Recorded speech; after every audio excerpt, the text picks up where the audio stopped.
نماز پڑھنے والے اگر نماز کی روح سے آشنا ہو جائیں کہ یہ محض اوپر نیچے ہونے کی مشق نہیں ہے، بلکہ یہ اللہ کے حضور اپنی نیازمندی کا اظہار ہے، اپنے عجز کا اظہار ہے، تو پھر نماز ان کو وہ مقام دیتی ہے اور وہ شعور بخشتی ہے کہ جو بے نمازی کے نصیب میں کہاں۔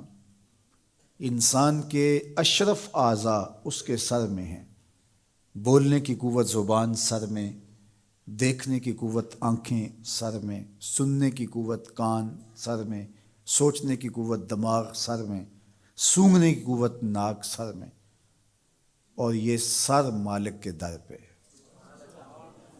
اور زبان سے بندہ کیا کہہ رہا ہے؟ سبحان ربی الاعلی، مالک تو سب سے اعلیٰ ہے۔ اور اپنا رویہ اور عمل کیا ہے کہ اپنی ناک بھی خاک پہ رکھی ہے، پیشانی بھی خاک پہ رکھی ہے، اور باقی اعضاء بھی خاک پہ ہیں۔ تو گویا عملاً یہ بتا رہا ہے مالک مجھ سے نیچا کوئی نہیں اور تجھ سے اونچا کوئی نہیں۔ اور اگر وہ نماز کی روح سے آشنا ہو جائے تو سجدے سے سر اٹھانے سے قبل اللہ سارے اس کے بوجھ اتار دے، اس کے من میں روشنیاں کر دے۔ تو نماز بندگی کا شعور دیتی ہے، من میں چراغاں کرتی ہے۔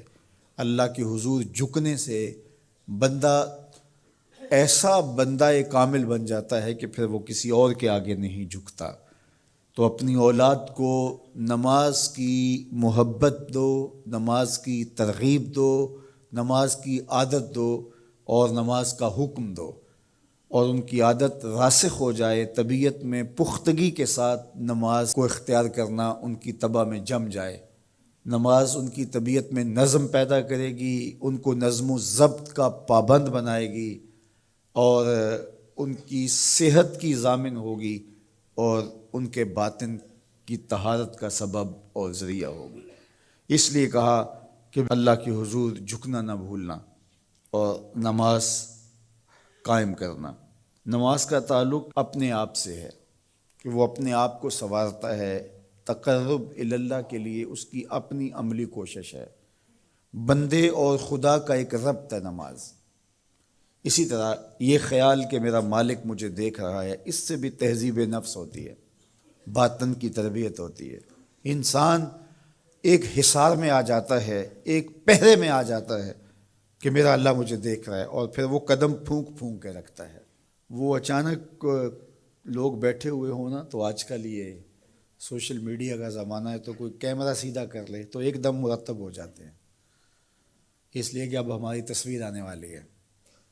یا کوئی کسی کو کہے کہ جناب آپ لائیو جا رہے ہیں، تو وہ بالکل اپنی حرکات سکنات منظم کر لیتے ہیں، کپڑے سیدھے کرنے لگ جاتے ہیں، اس لیے کہ ہم لائیو جا رہے ہیں۔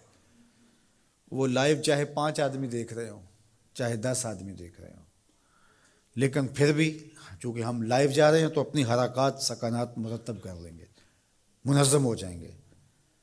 اور جب یہ یقین ہو کہ میرا اللہ مجھے دیکھ رہا ہے، یہ ساری حرکتیں وہاں لائیو جا رہی ہیں، تو پھر دل میں برا خیال بھی آنے لگے گا تو اس کو روکیں گے کہ میرا اللہ تو دیکھ رہا ہے۔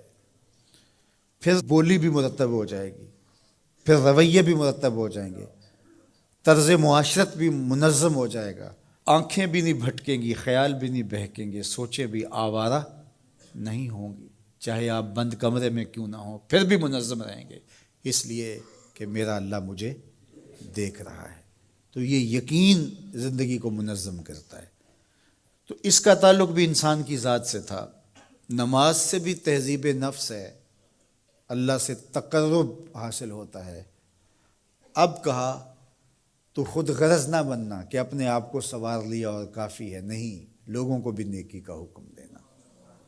وَأْمُرْ بِالْمَعْرُوفِ وَانْهَ عَنِ الْمُنْکَرِ، لوگوں کو نیکی کا حکم دینا اور برائی سے منع کرنا لوگوں کو، یہ مومن کی زندگی ہے۔